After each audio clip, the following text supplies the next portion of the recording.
Vamos a mirar la palabra en el libro de Timoteo, 2 de Timoteo 3:16. Empezamos por esa parte que dice: toda escritura es inspirada por Dios y útil para enseñar, para redarguir, para corregir, para instruir en justicia.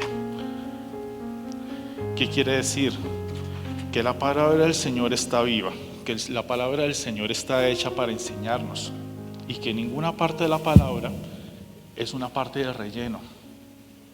Si el Señor la colocó ahí es por algo específico, así lo hayamos estudiado y lo hayamos mirado varias veces. Pero el estar viva la palabra de Cristo quiere decir que no solamente sirvió para una enseñanza en algún momento, sino que es una palabra hecha para todo momento estarnos enseñando algo. Es una palabra viva, y lo que es vida en el Señor es vida eterna, o sea, es continua la enseñanza del Padre. Así que, bueno, en oración, Señor, Padre amado, que te colocamos este momento en tus manos, Padre amado, que seas tú obrando, Señor, a nuestros corazones, a nuestra mente, a nuestro espíritu, Señor. Que nadie, Señor, se vaya de aquí sin una porción de tu palabra, Señor, sin una porción de tu bendición, Señor. En el nombre de Cristo Jesús, amén. ¿Ustedes han hablado alguna vez con una persona y le dicen: es que tengo que decirles algo, pero no sé por dónde empezar? ¿Y uno qué les dice? ¿Por dónde comienza? Por el principio. Entonces vámonos al libro de los principios, que es Génesis. Vamos a mirar el libro de Génesis en el capítulo 3 y nos ubicamos en el versículo 7.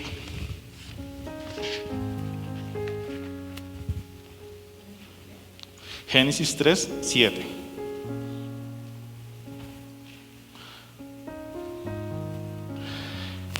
Y quiero hacer una aclaración acá, porque es que me da cierto temor y tristeza ver incluso por ahí en videos en internet y todo eso, en el que algunos cristianos, y qué triste que incluso hasta líderes, toman el Génesis como si fuera una fábula, como si fuera algo que, bueno, sabemos que el Génesis pues no lo cuenta Moisés, pero como que contemos una historia bien bonita para explicar una serie de cosas, y como algo fantasioso, como tratando ahí de medio explicar algo, cuando lo que abre el Señor en Génesis fue algo real. Eso no fue de relleno nomás, eso no fue tratando de con algún cuento lindo explicarnos algo. Les leo rápido en Romanos 5:12 dice: por tanto, como el pecado entró en el mundo por un hombre, y por el pecado la muerte, así la muerte pasó a todos los hombres por cuantos todos pecaron. ¿Eso qué me quiere decir? Que es real la existencia que tuvo Adán. O sea, eso no fue un personaje ficticio. Y lo que ocurre en el Edén fue algo real.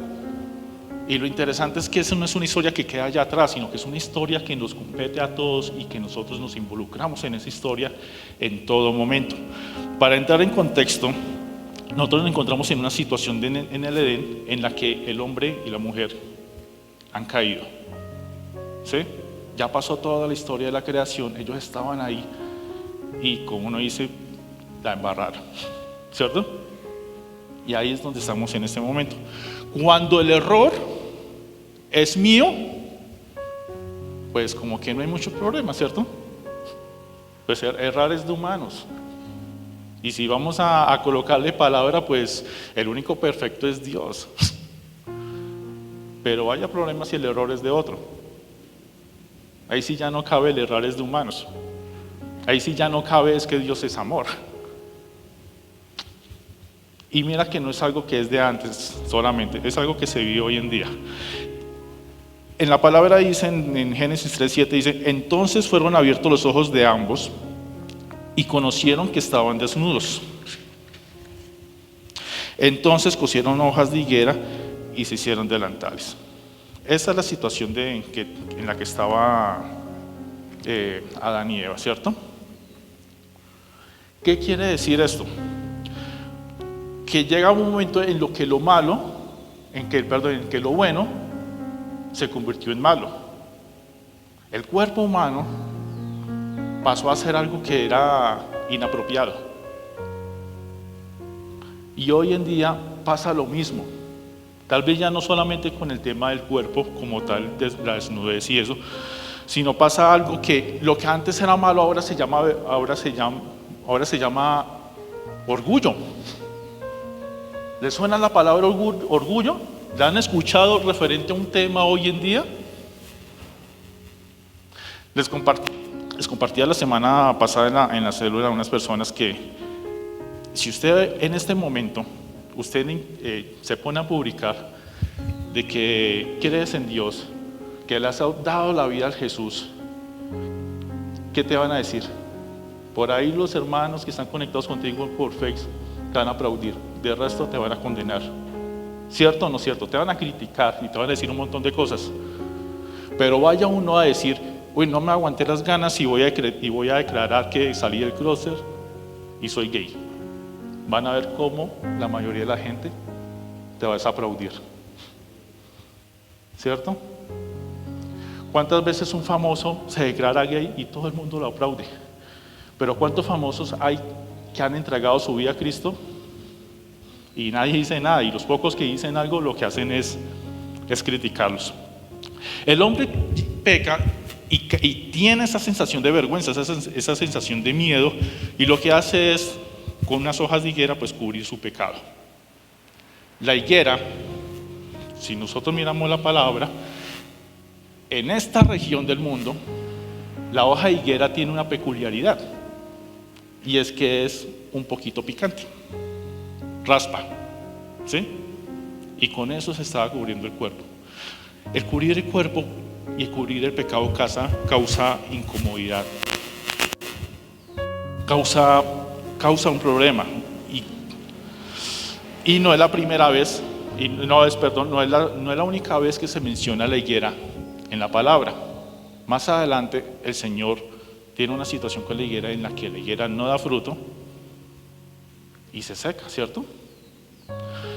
Pero ¿por qué pasa eso en ambas ocasiones mencionándose la higuera? Nosotros, al igual que la higuera, nosotros estamos llamados a ser fructíferos, a dar a los demás.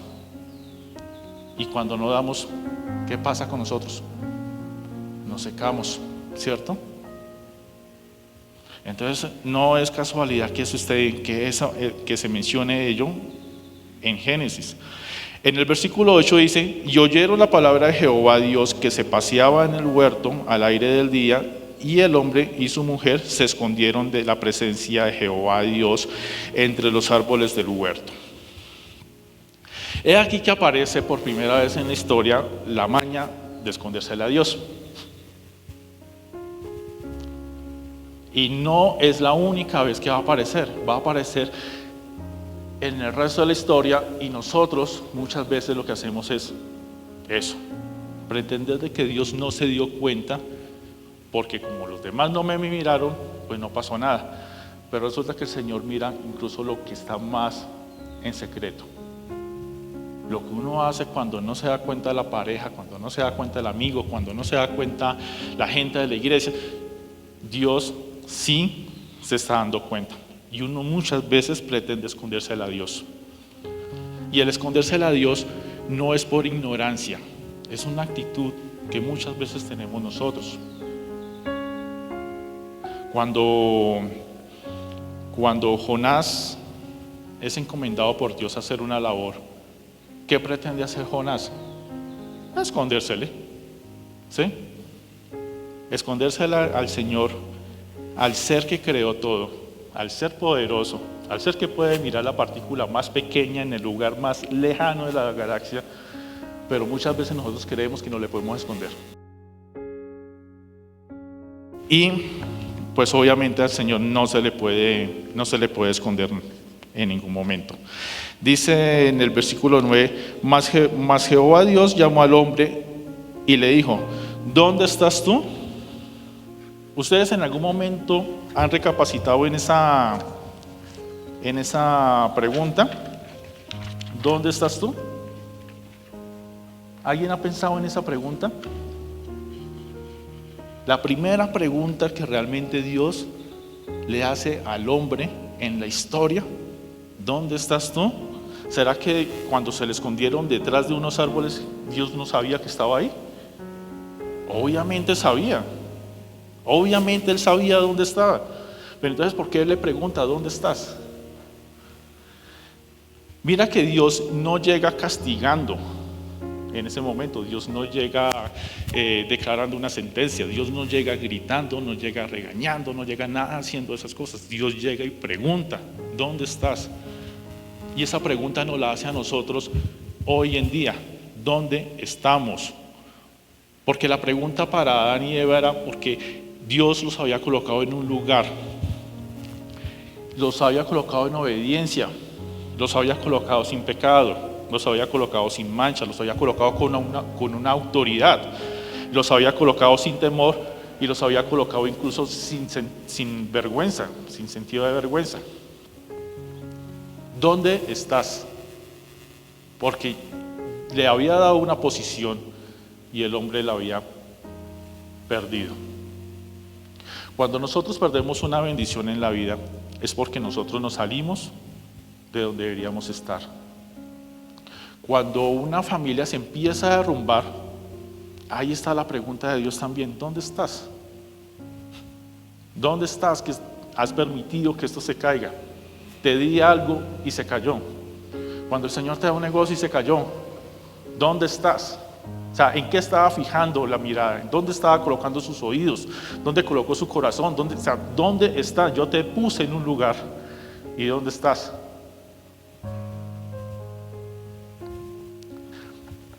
Si el Señor te preguntara eso hoy en día, ¿qué podrías responderle? ¿Qué le responderías? ¿En dónde estás? ¿Dónde estás? ¿Dónde están tus finanzas? ¿Dónde está tu relación con tu pareja? ¿Dónde está tu relación con tu familia? ¿Dónde está tu relación con tus compañeros de trabajo? ¿Dónde estás? ¿Lo has perdido? En el versículo 10 dice, y él respondiendo el hombre, oí tu voz en el huerto y tuve miedo, porque estaba desnudo y me escondí. La pregunta de Dios era sencilla, era una pregunta buscando si había desobedecido el hombre. Obviamente él sabía la respuesta, la cuestión era que el hombre tenía que reconocer que había desobedecido. Y eso es algo que nos cuesta a nosotros como seres humanos, reconocer nuestra falencia y reconocer nuestras fallas.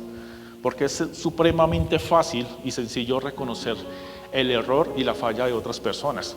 Eso sí la tenemos clarita, pero vaya a ser para la falla personal, ahí sí ya no es tan sencillo. Y el Señor, ¿qué estaba esperando? El Señor estaba esperando la sinceridad del ser humano, la sinceridad de Adán. Estaba esperando que tuviese un arrepentimiento. Cuando uno se equivoca como papá, pero cuando uno procura no equivocarse y el hijo ha cometido un error, uno lo primero que espera es que el hijo reconozca, que se arrepienta, así haga pucheritos o algo, pero reconozca que la embarró. Y eso es lo que estaba esperando Dios. Por eso llega él preguntándole, pero el hombre no lo hizo. Y uno puede decir, es que eso fue Adán, eso es distinto. Yo no soy Adán. Todos nosotros somos Adán y todos nosotros somos Eva. Ahí se representa, en esa sola pareja se representa el comportamiento de toda la humanidad. En el versículo 12 dicen, en el 11, perdón, y Dios le dijo, ¿quién te enseñó que estabas desnudo? ¿Has comido el árbol que yo te mandé que no comieses? La interrogante, ¿sí? Ya no hay, como que se empieza a cortar el tiempo ahí, ya no hay para que, a ver si el hombre es sincero, no, o sea, ya has cometido un error, ¿sí? En el 12 dice, y el hombre respondió, la mujer que me diste por compañera me dio el árbol y yo comí. Aquí empieza una situación, y es la situación de que nosotros no reconocemos la falla, y no solamente no reconocemos la falla, sino que buscamos inmediatamente a quién señalar y a quién culpar.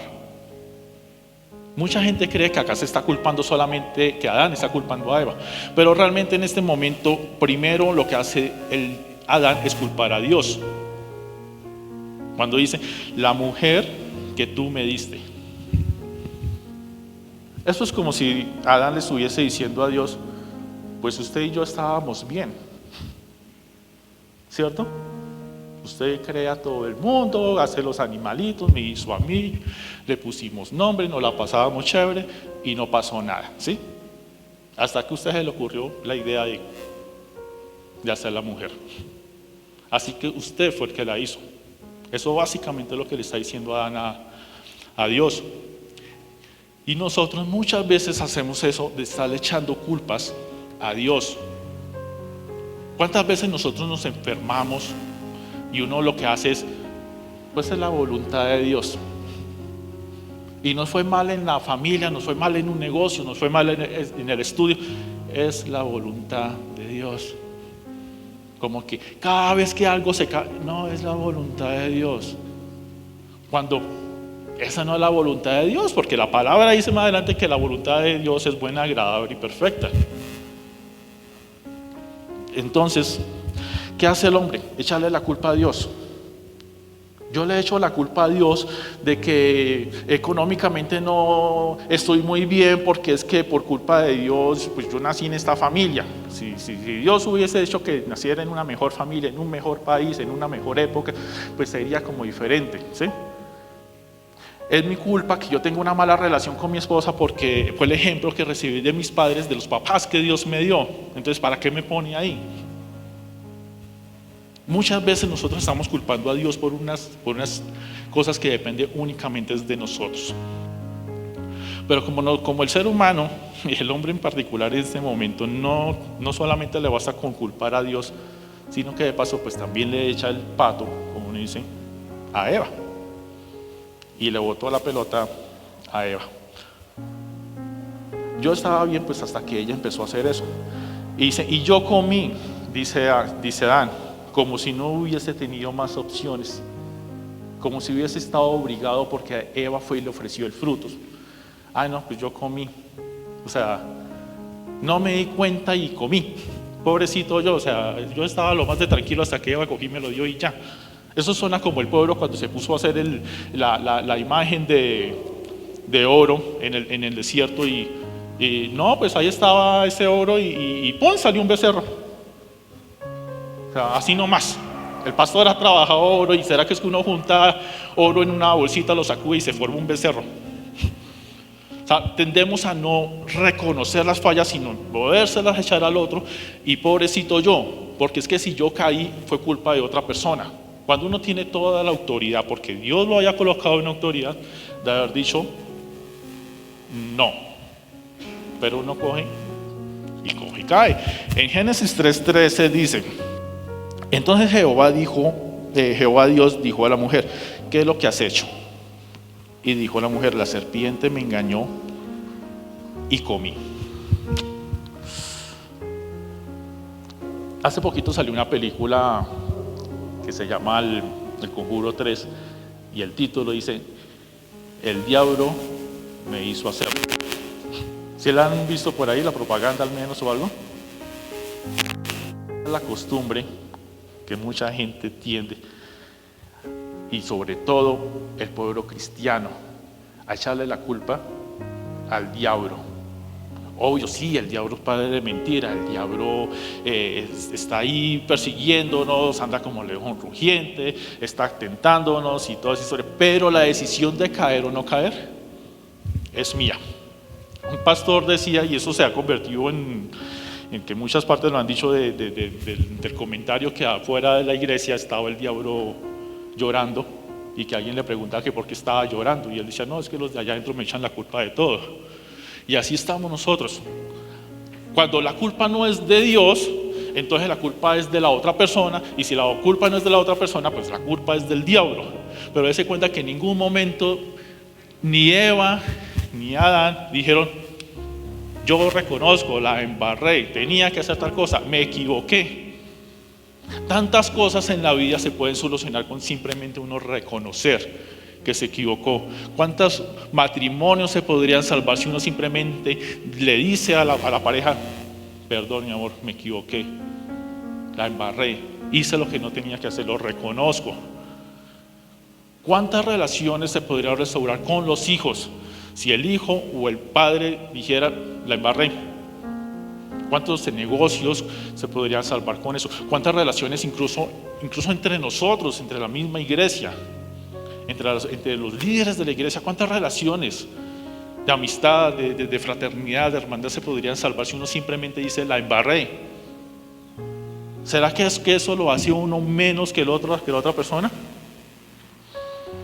Para nada.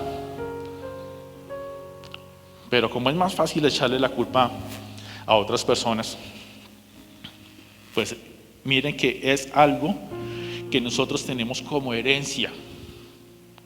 Cuando se habla que el pecado se hereda, y cuando se habla que es que el pecado que viene desde Adán y que viene desde Adán y Eva, no es el pecado de solamente haber desobedecido a Dios en no probar aquel fruto, sino de todas esas conductas que estamos mirando.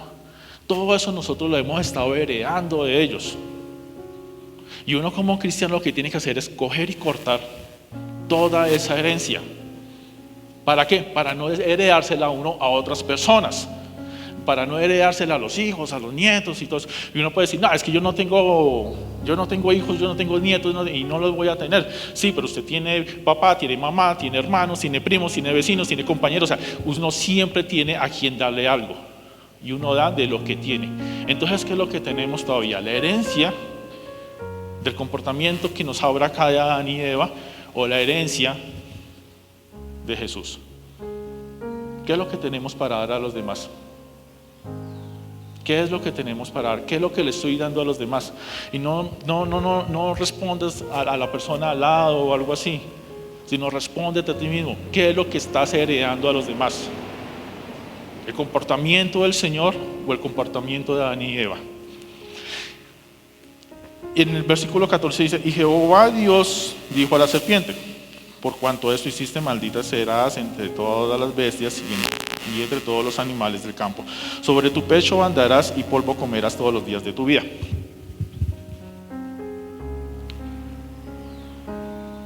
Acá hay una sentencia tenaz y fuerte para Satanás. Y es el lugar en donde él lo pone, que es en el lugar ahí, arrastrado, ¿cierto? En el piso, acabado.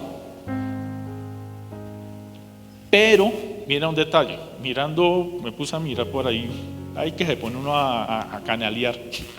Y entre esa canaleada salió un combate, de esos que se llama, de QCFS, no sé, bueno, esos de lucha que le dicen vale todo, ¿sí? Y lo curioso es que uno de estos, que es del combatiente, tumba al otro, y lo deja ahí, tirado. Y uno dice, ya lo tumbó, ya está derrotado.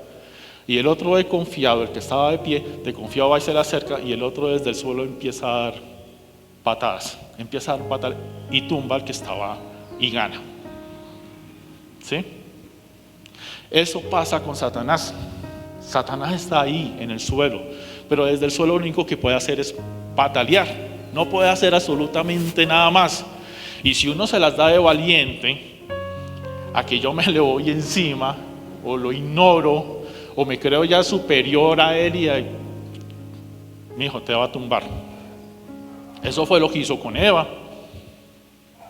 Entonces, ¿por qué Eva se puso a orar con Satanás? Ahí en la palabra no está hablando que el león hablaba, que la jirafa hablaba, y el pez hablaba, y el perro hablaba. No, ahí el animal que están mencionando que hablaba era la serpiente. ¿Qué tenía que ir a hablar con una serpiente? ¿Sí? Mirando el filo, a ver hasta dónde puedo llegar. Es como el que ve que hay un abismo y empieza a mirar cuál es el bordecito por el que puedo andar para no caerme. O es como el que se pone a preguntar hasta qué punto puedo llegar sin que sea pecado.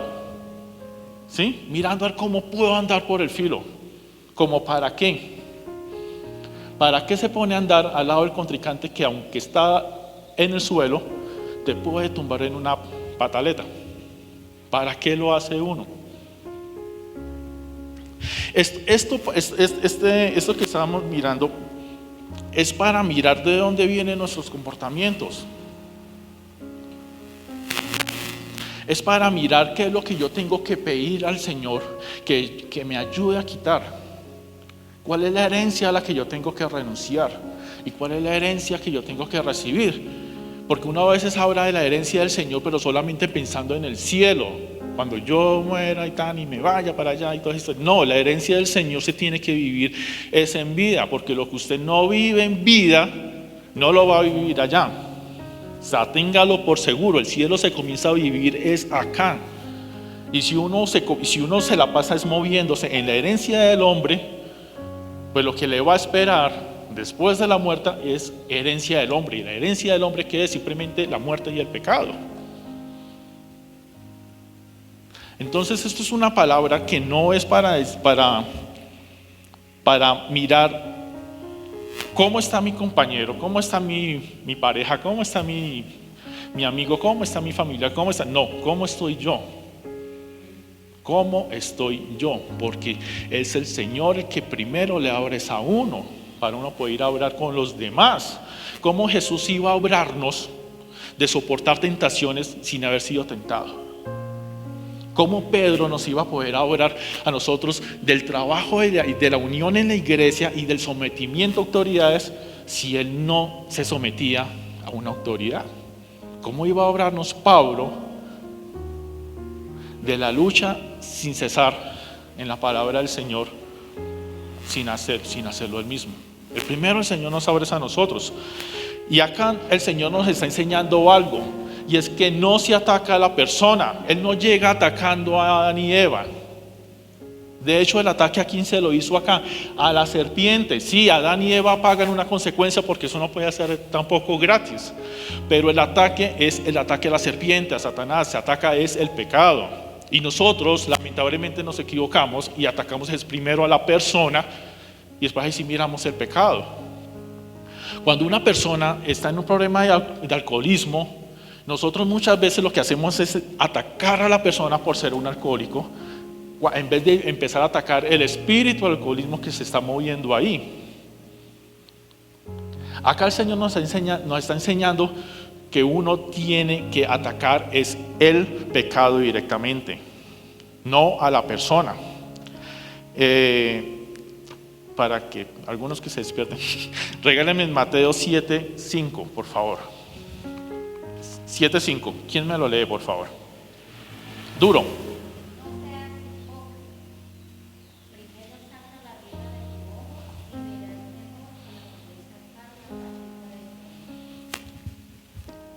Mire cómo la palabra es viva y la palabra es eterna, que desde Génesis, con el ejemplo del Señor, nos estaba hablando del ejemplo de Dios, lo que nos iba a estar hablando el Señor Jesucristo un montón de tiempo después.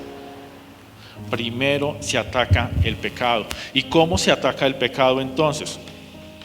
¿Cómo creen que se ataca el pecado? ¿Quién responde? ¿Cómo? ¿Cómo más se ataca el pecado?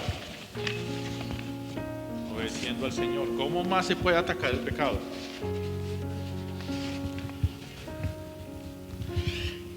El pecado se ataca peleándolo. El pecado se derrota enfrentándolo, no dándole la espalda y no guardándolo, dejándolo por allá atrás e ignorándolo. El pecado se acaba cuando uno se va de frente contra él. Eso es la lucha espiritual. Eso es la guerra espiritual. La guerra espiritual no es estar imponiendo manos a ver quién tiembla y se tira en el suelo y le sale babita y hablan idiomas raros. No. La guerra espiritual es la guerra que se libra en las familias, en las casas, orando contra el pecado que quiere venir a destruir una familia. Ahí es donde se libra la guerra espiritual. En Marcos 9:29 nos habla que esto se hace en oración y en ayuno. Porque ahí está hablando de una serie de espíritus particulares, pero no solamente se refiere a esos unos espíritus totalmente grandes, gigantes, no. Es cualquier espíritu que no sea espíritu de Dios, se ataca con oración y en ayuno. Bueno, ahorita en este momento pues es un ayuno pues congregacional, pero también hay ayunos que son propios, personales, donde la gente no se dé cuenta. Es más, que hasta ni siquiera la persona con la que vives se dé cuenta que estás teniendo un ayuno y con oración. Y a la guerra no se va así, nomás vestido como cualquier cosa. A una guerra se va con armadura. En Efesios 6, 13 al 18 nos habla de la armadura con la que uno tiene que irse a esa batalla. Y como hay un dicho popular que dice, el que tiene ¿cómo es? El que tiene el rabo de paja que no se acerque a la candela. Es decir, que yo a esa guerra tengo que irme limpio. ¿Sí? Atacar al pecado teniendo otros pecados por allá escondiditos. ¿Sí? ¿Cómo? Dice Mateo 12, del 42 al 45, habla sobre el mantener la casa limpia, o si no llegan y otra vez los espíritus. Es con limpieza, con oración y con armadura. Tenemos dos ejemplos, a ver cuál seguimos. El ejemplo de Adán y Eva, sin arrepentimiento, ocultándose y señalando a otros, o el ejemplo de Dios, que es llegar y atacar el pecado. ¿Cuál es el ejemplo que estamos viendo? ¿Y cuál es el ejemplo que vamos a seguir de hoy en adelante? Padre amado, Señor, te damos muchas gracias, Señor, por este momento, por tu palabra, Padre amado, que sea palabra de vida, Señor, de práctica, Padre amado, en nosotros, que cada vez que nosotros caigamos, Señor, seas tú levantándonos,